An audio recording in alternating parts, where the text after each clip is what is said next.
When you stretch out your pizza dough, does it tend to shrink back? Has this ever happened to you?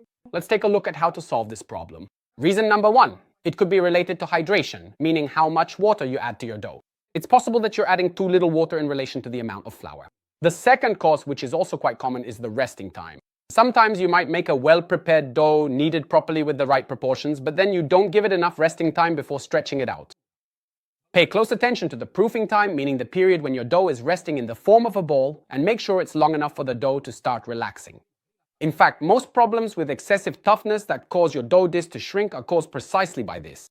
The third reason, which is directly connected to the other two, is the amount of yeast and how you manage the fermentation process. Often people tend to use too little yeast in the dough. Here too, I recommend starting with a range between 2 and 3 grams per kilo of flour and making sure your dough can rise.